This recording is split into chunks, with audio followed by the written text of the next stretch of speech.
Nothing more satisfying than top coat. Look at that. Welcome back to my channel. I'm here today with how I remove my press-ons and how I maintain my natural nails if I'm not wearing press-ons. I get so many people saying press-ons damage your nails, they're so bad, get acrylics. And I think no matter what nail extension method you use, there is a potentially it can ruin your nails, especially if you're ripping them off. You're just ripping layers and layers of nail off. So here I am breaking the seal with a cuticle pusher that I put in every kit.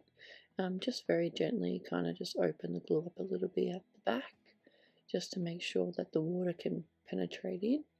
And then I add lots and lots of cuticle oil on my nails, and then I put it in a bowl filled with hot water, as hot as you can handle, soap and oil, and I'm very generous with the oil because that's what's actually going to break down the glue more than anything. And then after about 5 minutes I will use the cuticle pusher and just see if there's anything being released, and then kind of just gently pull it through, very gently, and then you would notice the first time nothing, so I put it back in. The second time I got a little bit more movement, and then the third time they just slid right off. Just pop, pop. There we go. It's so easy, and this is the second. I don't think anyone want to watch 10 minutes of me soaking my hand. And here is when I would dry them off, remove any glue from the inside of the nail with a electric nail file, and then put it back in the box that it came in, or the holder, wherever you keep your press-ons, so that way it's protected and you have it for next time. Jeez, I'm getting out of breath. It's going too fast. Here I am just pushing the cuticles back with the slanted side and kind of getting up any of the dead skin. I prefer to use the side of the cuticle pusher because sometimes I find it's a bit sharp, and just go around and kind of push it up, scratch any of the scratch like it's something bad. Just kind of get the dead nail off the plate. Here I'm just getting an electric file. This one's just off Amazon, I think. I've got two. I've got a professional one and this one, but my professional one died, so it's just like the same thing. And I put on the lowest speed it can, put the bit on, and just kind of go around the cuticle very gently. Keep the, what's it called, the bit flush to the nail plate and go around very slowly. Don't rush these process because you don't want to create like those rings of fire, and yeah, not nice. Here I am just kind of, I don't know about you, but I get like these hard nails, or I don't know what you call it, but it feels like it's stuck to my nail, so I just like to file the side of that to make sure I can get it off, and then I'll buff it off with a nail buffer. Just get all that glue off that I didn't get, and make sure that the nail plate's clean and smooth. Sometimes I'll have excess glue, which you can kind of see on my pinky because it's shiny, and the buffer wasn't getting it off, so I think I went back in with the nail file, yeah, again on very low speed, and just cleaned up the cuticle area again. As you can see, I'm pretty flush to the nail, and just very gently, quickly, one direction. Did that through my whole nails. Oh my god. Did this through all my fingers. Fingers? Nails? You know what I'm talking about. Sorry, it's like 6:30 in the morning and I'm trying to get this video out before work. So yeah, just do that with all the nails, very gently, very low speed. Please be careful. If you don't know how to use one, please do lots of research or watch lots of videos and be safe with it. If you don't feel comfortable, just a buffer would be fine. Just go over it gently a couple of times, see if you can get it off. I'm just cleaning up with an alcohol wipe. Wipe my nails pretty well, get anything that's underneath out, clean it up, and you know it's ready when it kind of turns like a white color. Here I have it's called Sticky Bond from Planet Nails. I use it on my press-ons It creates this really nice kind of base. Instead of using base coat, I just use this. It's great, love it. It does have quite a strong smell, but it really, really does the job.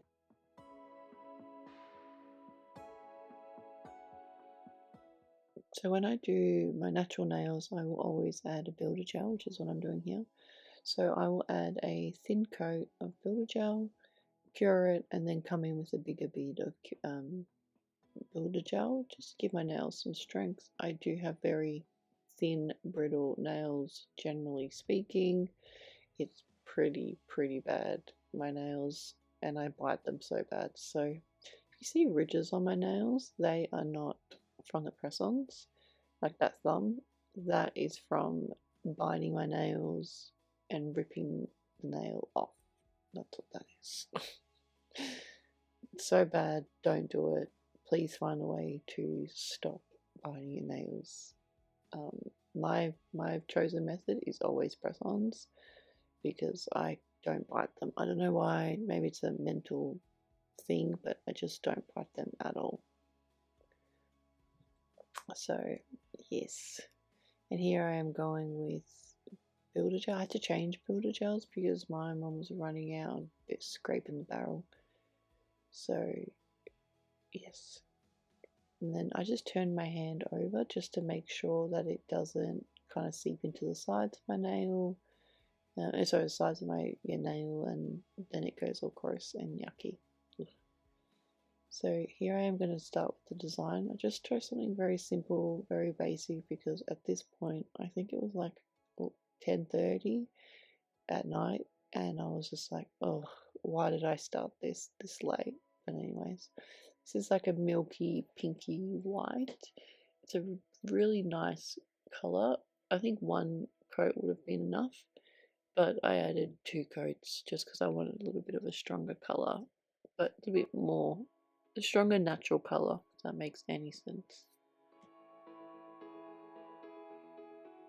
Here I'm just adding a top coat, a gloss top coat. I find when I do a nail art, I rather put a top coat, buff it off slightly, and then do it straight on the nail. And I'm doing an airbrush without an airbrush method, and this way I find is the easiest way. I find that sometimes the matte top coat creates like this weird texture and it doesn't really grip up properly, so I do it this way. It's a little bit easier. It's a little bit more work, but I find the end product's easier. It looks nicer. It's flat. Yeah, I quite like it this way.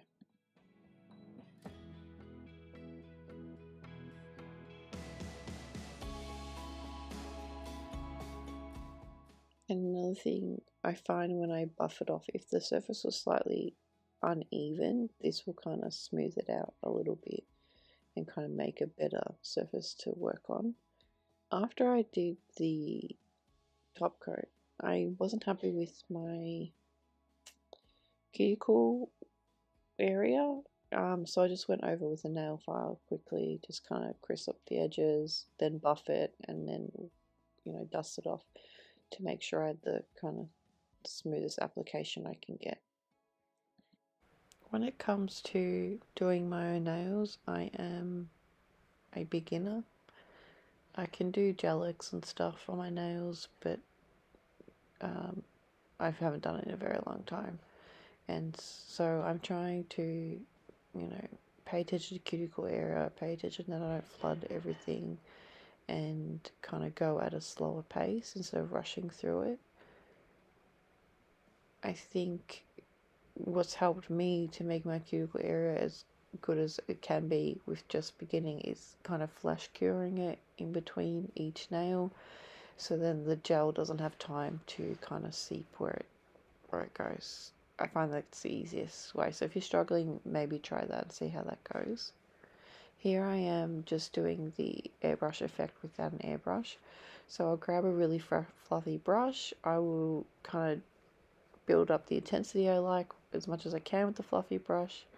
Then I will grab an ombre brush and I'll kind of pat that in the middle, get more of an intense color in the center of a nail, and then use the blending brush to kind of fluff out the edges so it's a bit more of a seamless look. I hate those harsh kind of gradient. Don't really like that.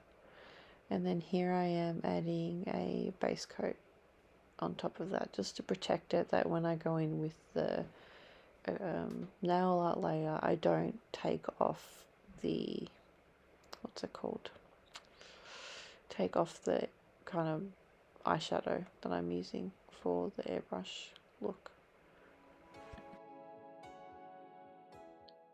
I'm going to be very honest here. I had no idea what I wanted to do. I had no idea how I wanted to look, so I was kind of winging it throughout the whole thing. So here I was just doing, I like the chrome French tip look, so I thought, oh, I'll just try that and do that. You will see me come in and out of frame a couple times because I was like trying, because it was so reflective that I couldn't actually see what I was doing because of all the lights. So my hands being kind of moved around and I'm trying to get the best line. I'm taking it out of the frame just so I can see it physically what it looks like. And I'm not missing anything. But remember to get your edges. Get the sides of your nails, get your edges, and make sure you cover them as much as possible. Because when you're done and you cap everything, it just looks like you've missed spots and it looks a bit strange. So, yeah. And then we're doing a love heart in the middle. Now, this love heart is slightly off-centered, which is fine. Well, not really. It irks my soul because I want it to be in the middle, but it is what it is. Honestly, it was what it was. But in the end, it turned out alright, so I'm happy with it. Now, this bloody star thing was painful. Very, very painful. Because on yourself, you can't turn your hand the way you would turn a press on. You could flip that thing around and it's fine. Your hand, can't really do. We're doing acrobats with our hands. So it took me a couple tries to get it right, centered, wasn't lopsided. The brush kept doing this weird flicky thing. I don't know what it was doing, and it was very, very annoying. I don't know why. So we got there in the end. It turned out nice. I quite like it, but it was a bit fiddly. As much as I love this silver, what's it called? Silver nail art polish. The light that it reflects is sometimes so hard to see under all the lights I have. So I've got a light above me and two lights, one on either side of me, to make sure I get as much light. But geez, I couldn't see shit. I couldn't see a single thing. Honestly, I was like, how is this happening right now? And this is a nail I really didn't have an idea of what I wanted to do. The pointer finger, so I was like, I'll just leave that. And here I am doing a bow on the middle finger. I have been obsessed with bows lately, so why not add a bow? Yeah, I don't know. I did this nail I think 3 or 4 times, and maybe it was me, well, it probably was, let's be honest, but the brush kept flicking out. Like, maybe I was putting too much pressure, but I'll do a line and then as I like kind of lifted up, the brush just went sideways, and I was like, why does that keep doing that? I don't understand. So yeah, I'm not too sure.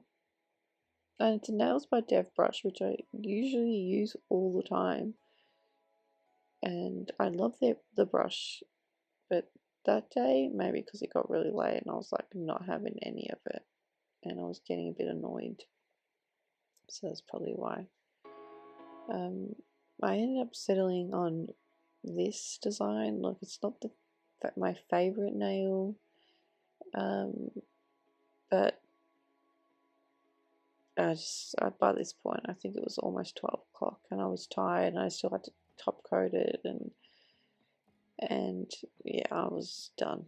With it. It was late. I had to get up early the next day, so yeah, it is what it is.